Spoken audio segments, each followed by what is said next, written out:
This is Anthony from Radar for Wrestling, and welcome back to the channel. I got a new video for you guys, and it's all about War Games. Now, with the latest iteration of NXT War Games just finishing up, I thought it'd be nice to go back and look at some of the best and the worst of War Games throughout the NWA, WCW, and NXT versions. There's been a lot of other versions that have happened, one from MLW, one from GCW, and the infamous Blood and Guts match from AEW.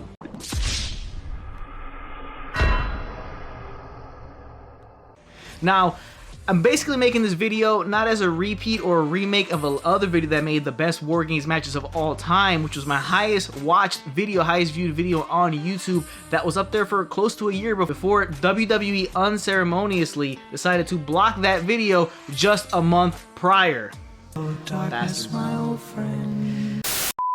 You can tell I'm a little bit salty about that, but if I can, I will try to link it up in the corner so you guys can click on it and just see a black screen that says this video is blocked due to copyright reasons, so you guys can get triggered as much as I got triggered when they decided to block that video.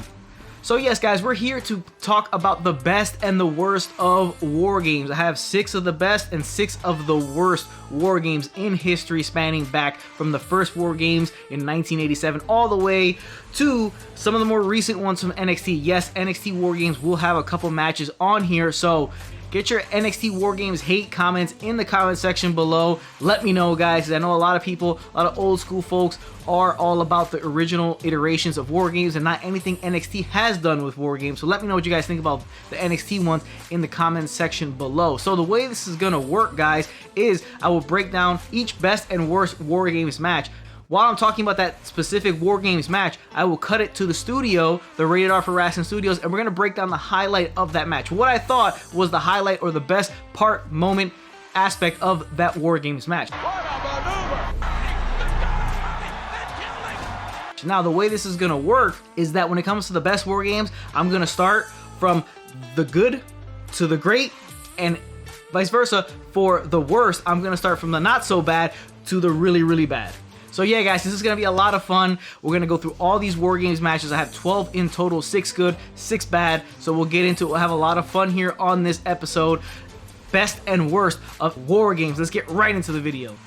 Alright, guys, the first in line for the best War Games matches ever is, shocker, none other than the first War Games. Now, technically, the first and second War Games because they happened during the Great American Bash Tour in July of 1987.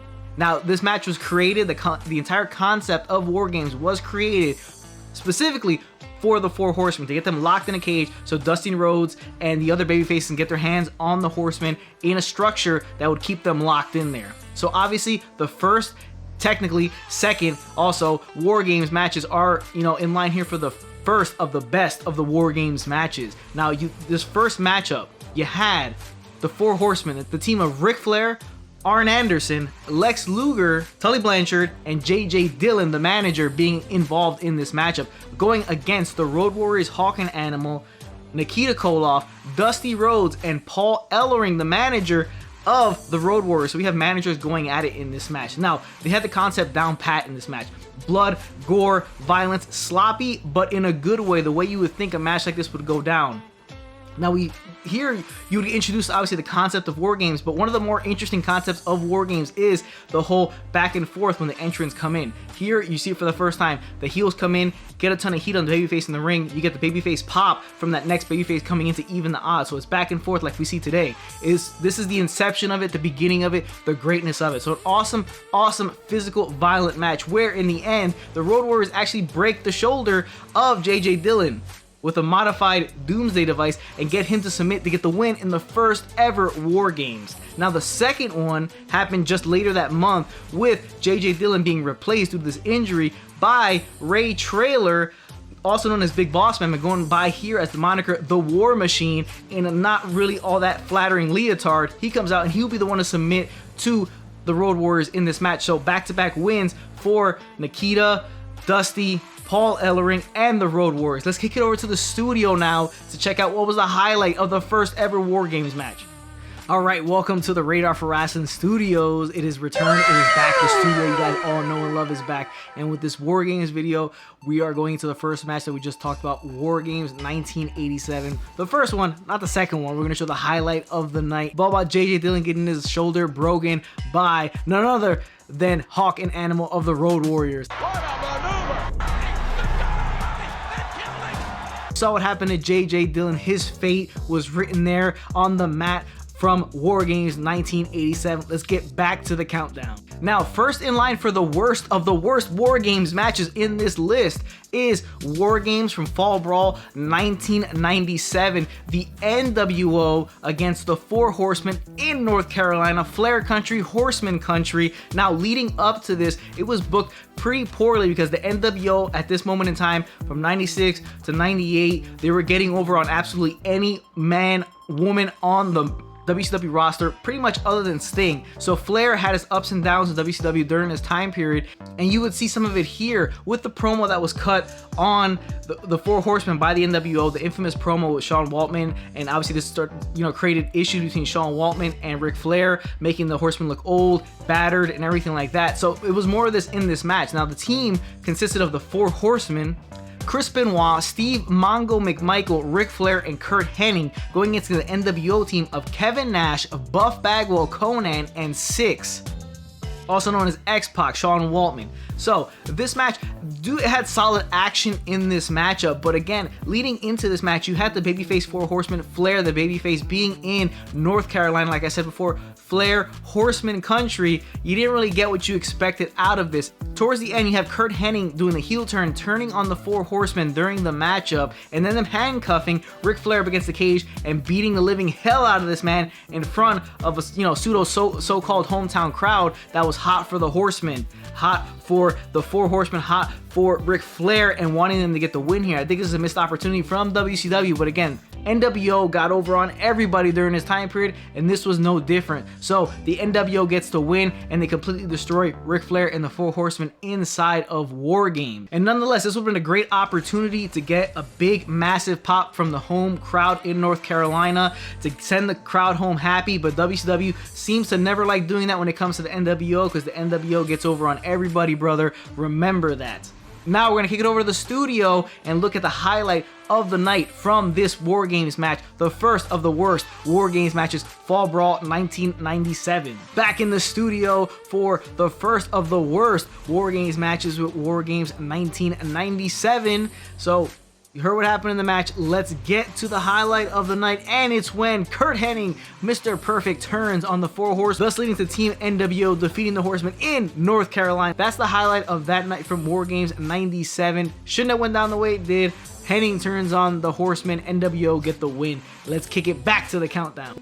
Next, for the best War Games matches, we have War Games 1988. The team of Dusty Rhodes, Lex Luger, Nikita Koloff, Paul Ellering, Dr. Death, Steve Williams, going against the Four Horsemen, Ric Flair, Arn Anderson, Tully Blanchard, Barry Windham, and J.J. Dillon once again back in another War Games match. This one, though, took place in a house show in Greensboro, North Carolina, July 16th, 1988. So not a televised event here, but a tremendous War Games match nonetheless. We got everything we expect from the Horsemen and Dusty and all others involved in what War Games is meant to be. A savage beatery inside the ring, a bloody mess, blade jobs all over, 4 guys are bleeding. You have Arn Anderson stabbing Dusty Rhodes in the head with a pair of pliers, because you know how Arn Anderson rolls from nowadays. You already know how it is with Arn Anderson.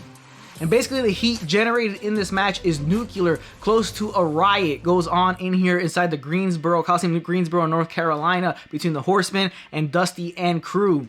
And along with that, with the heat generated in this match and almost riot level heat, Dusty and crew get the win over the Horsemen. Dusty continues to get his way in War Games against any grouping of the Four Horsemen. Now let's kick it over to the studio so we get to the highlight of this War Games 88 matchup. Welcome back to the studio, and you already know what this clip is going to be, because you already know how Arn Anderson rolls, and it's when Arn Anderson gets the pliers involved in this match and gets it in the head of Dusty Rhodes. Let's go to the highlight of the night from War Games 1988. There you go, guys. You see how Arn Anderson rolls nowadays and then back in the day, with him attacking with the pliers to Dusty Rhodes. Let's kick it back to the countdown into the next of the worst of War Games. Next in the Worst of Wargames is Wargames Fall Brawl 1996. While the NWO was running hot and heavy, we have Team NWO, Hulk Hogan, Nash, Hall, and the fake Sting. We all remember the fake Sting. Why AEW has not brought in a fake Sting? I don't know. Missed opportunity from AEW not bringing in a fake Sting. They're going against a WCW team that consists of Lex Luger, Sting,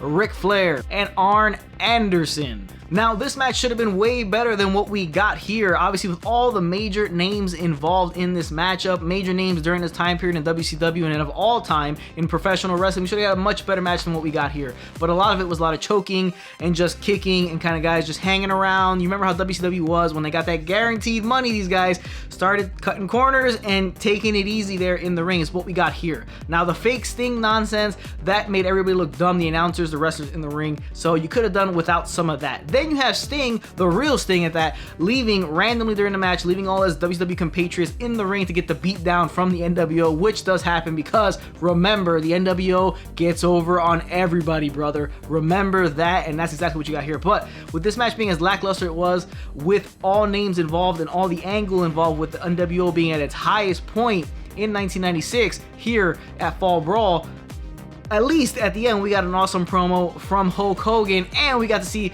Elizabeth spray painted by the NWO. So let's take it over to the studio and get to the highlight of this War Games 1996 Fall Brawl, NWO versus WCW highlight. Alright guys, welcome back to the studio. Again, I said that this match was pretty lackluster. Not much going on whatsoever, but if I had to pick a highlight of the night, it's gonna be when Elizabeth gets spray painted by none other than the NWO. Here you go, guys. As you see, at least what we got out of this match was Elizabeth being spray painted and some NWO heat to end the night. But let's kick it back to the countdown and the next of the best of War Games. Next in the best of the War Games matches is our first NXT match, and it was the first ever NXT Women's War Games match, which was an awesome match in and of itself. For the first time, have a match inside of War Games, and we had the awesome, most perfect teams you could probably mostly think of when it came to the NXT roster and the women's division at this point in time. We had Team Rhea Ripley, led by Rhea Ripley, along with Dakota Kai, Tegan Nox, Candice LeRae, taking on Team Shayna Baszler, led by Shayna Baszler, Bianca Belair, Io Shirai, and Kaylee Ray. So this match, with awesome action involved in this match from start to finish, was great. Really got hot at the point where you had Dakota Kai turning on Tegan Nox as soon as she came out of the shark cage that they were in when it was her turn. So she immediately turns on Tegan Nox, leaving and then leaves the match after a heel turn. Tegan Nox obviously injured, leaves the match as well. Candice LeRae injured in this match also. So it's basically Rhea Ripley taking on the entire other female team. And really is when the star of Rhea Ripley was born, and basically this is the starting point. Now this was the catalyst for Rhea Ripley to get to that next level where she's at right now, currently on the main roster on Monday Night Raw. This was it. Her taking on the entire other War Games team, almost single-handedly, and winning this matchup against a stacked opposing team in Team Shayna Baszler. Really got her to the point where she is right now. This was an awesome match and a great first iteration for the women in War Games. Now let's take it over to the studio and look at the highlight of the night from this War Games match, NXT War Games, the women from 2019. Alright guys, here we have the first women's War Games match, and the highlight of that night was Dakota Kai turning on her former friend Tegan Nox with the heel turn of the century, and her attacking and hurting Tegan Nox inside the shark cage. There you go guys, you see what went down, the highlight of that night and the heel turn from Dakota Kai. We all see what Dakota Kai's up to nowadays, but it's cool to go back and see a spot like this where it really shows the character of Dakota Kai. Let's kick it back to the Worst NXT War Games. Next for the Worst of War Games is War Games 1995. Now I'm a little bit biased for this War Games because as a kid growing up watching this one, I ran into this video so many times from the local video store in my town because I don't know why, this one just calls to me as a kid the awesomeness of Team Hogan here, the Hulkamaniacs, and how awesome they look. Just take a look at this picture. Now from that picture you can see the Team Hulkamaniacs is Hulk Hogan, Randy Savage, Sting, and Lex Luger. They are taking on the Dungeon of Doom, consisting of Kamala the Ugandan Giant, the Shark, the Zodiac, and Meng. So obviously this is one of those matches, this is why it's so bad when you go back and look at it now, it's just because how how not even close this matchup is in terms of star power. You have 4 on one team of the biggest stars in the history of professional wrestling, not only at this time in 1995, but of all time, you have Sting, Hogan, Savage all on one team taking on this gimmicked up, dorky ass looking team of the Dungeon of Doom. And remember, we saw a lot of this during this 94 95 time period where it was the Dungeon of Doom. Kevin Sullivan, all he cared about was killing Hulkamania. You remember that crazy ass match to end Hulkamania, and it was every heel up against Savage and Hogan. That was a bunch of nonsense, and we got a bunch of nonsense here in this match as well. Like I said, these teams were just so far apart from each other in terms of star power. It was a wasted opportunity from WCW. Could have mustered up a better team to take on this massive megastar team as the Hulkamaniacs. So it was a very lopsided, one-sided match. It didn't really work, but as a kid watching this growing up, this team just looks so awesome that's why I'm so biased for this one. But it's a pretty bad, terrible War Games. That's why it falls here. But let's jump into the studio and get to the highlight of this War Games 95 Hulkamaniacs versus the Dungeon of Doom. Alright guys, like I said, I'm biased to War Games 95 because the highlight of that night is just how cool these guys look. I mean, look, I've been begging and hoping and praying that these guys would eventually be a bundle of Call of Duty skins to play in Warzone because these guys look so badass. The match sucked. Like I said, it was underwhelming. One team was way better than the other. Star power like crazy on one and shit on the other side. So again, the highlight is just this. These guys look badass. Now we go back to the best list, and it's NXT 2017, the first iteration of NXT's War Games. From what we see today, this is where it started. The revamp of War Games in the WWE moniker started here in 2017 in NXT. We got to see the new setup, and now, granted, everybody when they first saw, me myself included, when we first saw the new cage, no top to the cage, we all kind of just groaned because it didn't feel the same as the War Games we all grew up on or we loved previously. But this was the perfect blend. If you look back on it now, and every subsequent NXT War Games match after this is the perfect blend of that original kind of style feel of War Games minus the top of the cell, but perfectly melded with the new style of the current era of professional wrestling. It works so well. We got to see the shark cages. This is the first 3v3v3 we saw in NXT. It's been done before in WCW, but with NXT bringing it for the first time here, it was 3v3v3 inside the shark cages. It was the Undisputed Era.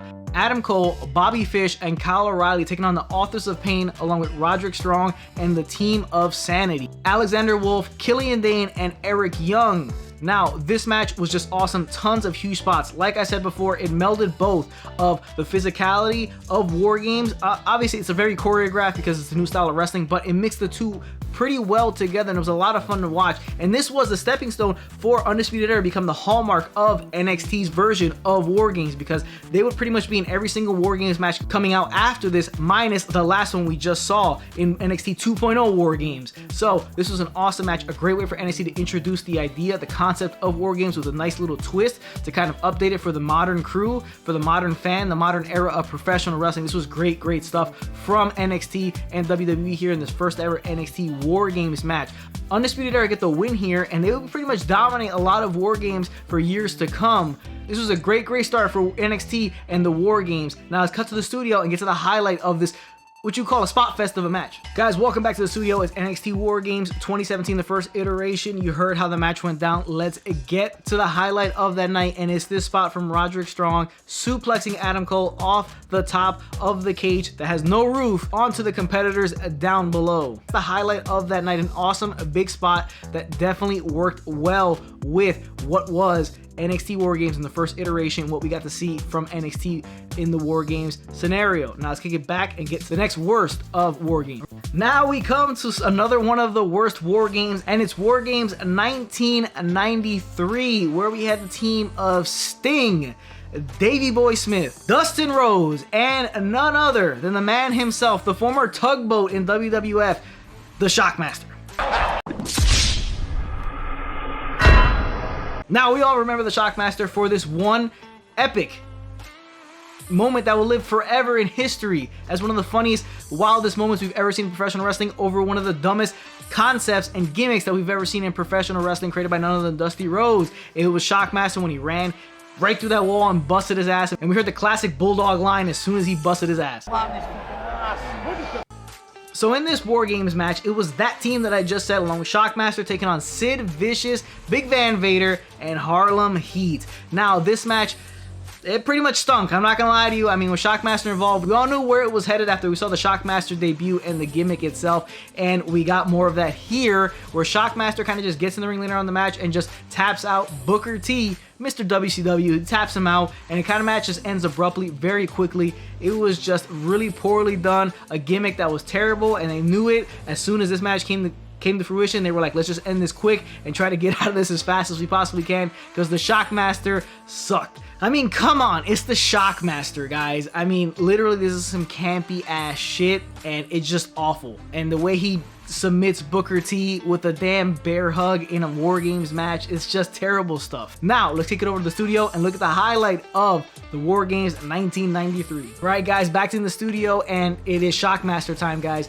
This match sucked. The gimmick sucked. Let's just look at Shockmaster's debut, because this match has no highlight whatsoever other than, I guess, the Shockmaster just being the Shockmaster and doing this right here. I mean, look at him just fly right through that wall, and the hilarious reaction from Davey Boy Smith that we know and love. This is awesome, hilarious stuff. What a terrible match. Let's get back to the countdown and the next best of War Games. Okay, we have 2 more best of War Games to go, and this one coming at the 5th spot of War Games for the best is War Games 1991. We have the 4 Horsemen, consisting of Ric Flair, Larry Sabisco, Sid Vicious, and Barry Windham, taking on a team of Sting, Brian Pillman, and the Steiner Brothers. Now, this was a fun-ass match, mainly because Brian Pillman added a new flair to this type of matchup, because he was the high-flying guy, so he looked great in this matchup in general.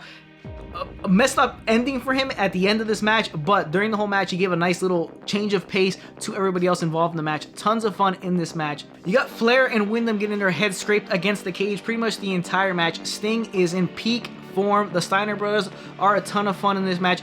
Great crowd. Super over Sting was in this entire matchup. Now we get to the point where Sid Vicious decides to powerbomb Brian Pillman in this ring. Now, with the cage being so low when it comes to the roof, he couldn't get him up high enough to powerbomb, so he kind of just drops him on his neck, basically almost paralyzing Brian Pillman. So with Sid Vicious deciding that it would be a good idea, oh, I didn't get the spot right, so let me try to do it again. So he picks up an obviously injured Brian Pillman up in the powerbomb again, and then plants him one more time. And that's how you would get the 4 Horsemen defeating this team of Sting, Brian Pillman, and the Steiners. Now, it was an awesome match, and it's just nuts to see that ending where you almost see Brian Pillman get hurt really bad because, you know, Vicious couldn't get him high enough because of the cage, and then the stupidity of trying to get him up again. God knows why he decided to do that. But let's kick it over to the studio and let's look at what the highlight of this match was. Alright guys, War Games 91, and I just talked a little bit about this,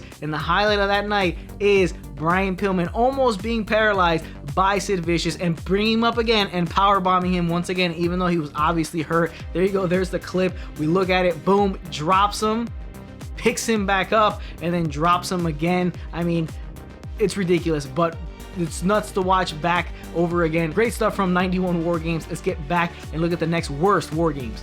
Okay, next in the Worst of War Games is a hilarious one. It's War Games 90. This is an interesting time for WCW at the time, because you had the returning Ultimate Warrior to take on Hulk Hogan at Halloween Havoc. That would be the following pay-per-view. You had Goldberg in peak form after beating Hulk Hogan for the world title as your champion. So you decided to have War Games 98 be a 3v3v3. Now, we've seen this with NXT. This is the first time WCW decided to do this. Now, the caveat here, and the part that makes no sense, is that it's for the #1 contendership of the WCW World Heavyweight title. Now, how does this work, you say? How do teams of 3 vie for a #1 contendership for a singles title? Funny you ask. The way this works is that whoever single competitor gets the pinfall for his team, he himself is the #1 contender. I know, it makes a ton of sense, right? This is probably the reason why WCW failed, one of the reasons why they failed and didn't last longer than they probably should have. So you have the first team, Team WCW. You have Diamond Dallas Page, the People's Champion at the time, Roddy Piper, and the returning Warrior. You have Team NWO Hollywood, because remember, they're split up. There's two different factions, versions of NWO. This team consists of Hulk Hogan, Bret Hart, and Stevie Ray. Stevie Ray doesn't really fit here. Why he's there, I don't know. Probably just take the fall, which he does. Then you got NWO Wolfpack, the other faction of NWO with Kevin Nash, Lex Luger, and Tomato Face Sting. I'm a big Tomato Face Sting fan. I love this look from him, but it's awesome to see him out there. But again, the match starts off well between Diamond Dallas Page and Bret Hart. They have a lot of fun. They start off the match really cool, really good, and then after that, it kind of falls downhill because none of it really makes any sense as to how this match is working. You have Piper, DDP going at it, even on the same team, but again, whoever wins this is #1 contender, so it's kind of dumb. What's the point of it? It's just WCW nonsense. And again, like, the fact that this idea and concept was agreed upon in WCW, again, is probably one of the reasons why it failed. WCW did the way it did. Now, later on in this match, what you got going on here is you have Hogan getting in the ring a little bit earlier, and then you have smoke filling up the ring while Hogan's in there, and all of a sudden the Warrior appears, beats his chest, then disappears, and he comes in later, attacks Hogan. Hogan leaves, locks the door. Warrior breaks through the door, gets out, chases him out. Warrior's obviously hurt, a little bit limping. They start battling. Hogan and Warrior do. It's all a bunch of garbage, just like their Halloween Havoc match was. You have Stevie Ray going for the slapjack. DDP ducks. Stevie Ray hits his partner, even though he's going up against him technically, but still his partner. He knocks Bret Hart out. DDP hits Stevie Ray with a diamond cutter, and DDP becomes your #1 contender, and he would have that awesome match against Goldberg at Halloween Havoc in 1998 that we all remember so fondly. They got cut off because they overran their time on a pay-per-view. It's just WCW. I mean, what are you gonna do, right? It's just WCW. So it's just some overbooked nonsense, typical WCW. But let's kick it over to the studio and we're gonna check out what the highlight of this match was. Alright guys, like I said, this is pretty dumb and overbooked nonsense, but this guy getting the win is the highlight because I'm a big DDP mark, always have been, always will be, and it is what it is. He gets the win. That's the highlight. Look at him get the win. Celebrates. He's #1 contender. We get that awesome Halloween Havoc match, Goldberg and Diamond Dallas Page from 1998. It's just great stuff, that match, but this match sucked. Let's get back to the countdown.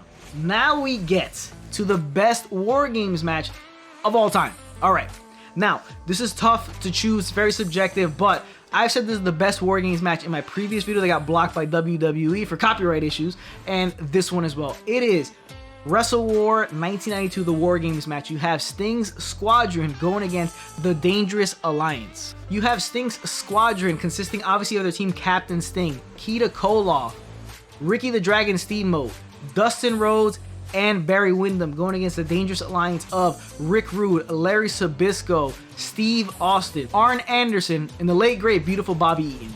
Now, this match is just balls to the wall. It's a ton of fun. It's so savage, so violent.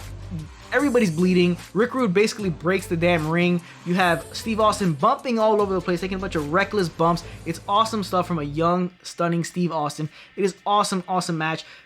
Between Dustin, Steve going at it, you have the awesome moment where Sting and Nikita put their differences aside to win the match. The crowd pops heavily for that spot. It's just great stuff all throughout. And it's just really good shit. It's the epitome of what War Games is supposed to be. A lot of fun, very violent, bloody. The fans are in it, and they're having a ton of fun watching it, and they're invested completely in what they see inside of the double cage in the double ring. Now, the funniest part and the best part of this match might be where Larry Sabisco cost the Dangerous Alliance the match, and then the Dangerous Alliance just berates the living hell out of Sabisco after the match. It's hilarious stuff as they're just berating him and blaming him for the loss against Sting's Squadron. But this being the best War Games 92 at WrestleWar, let's kick it over to the studio and look at the highlight of War Games 92. Alright guys, WrestleWar 92 is the best War Games of all time, hands down. Don't even fight me on it because you're going to lose on that one. This is the highlight. It's just Sabisco messing up and the entire Dangerous Alliance berating him afterwards because it's hilarious to see Larry Sabisco get trashed by his own teammates like this. Funny stuff from an awesome, great War Games, the best one of all. Now let's get to the worst one of all. Back to the countdown. And by far the worst War Games of all time is War Games 2000, technically called Russo's Revenge. It took place on a Monday Night Nitro where he decided to make it War Games, and because, you know, Ready to Rumble was a thing, I like the movie honestly, but wrestling's fake. Wrestling's not fake!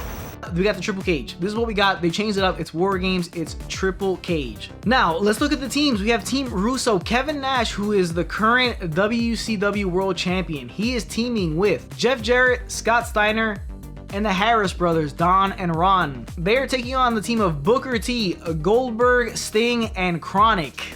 Bryan Adams and Brian Clark. Why are they in this match? Why are the Harris brothers in this match? I honestly don't know. Who the hell knows? But this was the time period. It's 2000. Shocker that something from this era of WCW is in the worst of the worst when it comes to War Games. Because, I mean, what did they not do that was horrible in the year 2000, 2001, and most of 99? And honestly, this is just horrible. I mean, the triple cage is a, you know, fun concept. I mean, it's different. It's something different. Now, they're teams, but again, we're going back to 98, where their team is but one person comes out the winner and either number one contender. This one is a championship involved, so you have to climb the cages and then grab the title. And stupidly enough, you have to climb the cage, grab the title, but once you grab it, you don't win. So Vince Russo got involved a lot in this match. So at one point you have Booker T grabbing the belt all the way in the top third cage. You think he won the match? No, he didn't. He has to escape and fight off his own teammates to try to get out. You have Russo out here. You have Goldberg being handcuffed to a cage. He does this big Superman thing where he pops the handcuffs off. Then he gets attacked by Bret Hart. I mean, who knows why, right? I mean, I assume Bret Hart has an issue with him for maybe God knows what reason, whatever Goldberg, you know, did to him. I mean, we all know kind of what happened, so I guess he got his payback for whatever reason, right? So you have that happening. You see Booker T, he looks like he's gonna make it out. He doesn't end up making it out. Russo gets involved, and in the end, you have Kevin Nash escaping with the championship and retaining it in what was just a hodgepodge, weirdly booked, overbooked match that seemed okay, and then it just took a turn for the worse as soon as Russo got his ass involved and Ernest the Cat Miller got his ass involved to attack Russo. It's just a bunch of nonsense. If you get a chance, go back and watch it, and you might enjoy the first portion of it, but once Russo gets involved, and it becomes extremely overbooked at that point, and it shits the bed. But obviously, something from WCW 2000 would obviously be the worst of the worst, right? Shocker there. But, you know, with that being the case, that is the end of the countdown. Let's get to the studio to see, I guess, the highlight of the night for this War Games 2000 that took place on a Monday Night Nitro. Alright guys, this is a hodgepodge, overbooked nonsense from Vince Russo, who threw himself in the match. Ernest the Cat Miller was there for some ungodly reason. He was there, Ernest the Cat Miller. Who the hell knows why? But the highlight is just going to be Bret Hart getting his revenge for you know what Goldberg did to him. So that's the highlight. He gets his revenge, attacks Goldberg, costs Goldberg the match. Kevin Nash holds on to the title, and there you go. That's the countdown. Let's go back and wrap this video up. Goodbye from the studio. Now, these have been the worst and the best of War Games. There are many ones that missed the list. A lot of the NXT ones missed the list. It's tough to siphon through all these and actually pick and choose. There's so many tough decisions to be made to pick the best and the worst of War Games, both WCW, NWA, and NXT. War Games, such a fun concept, such an awesome match. Now, War Games, it could be really good, it could be okay, or it could be really bad.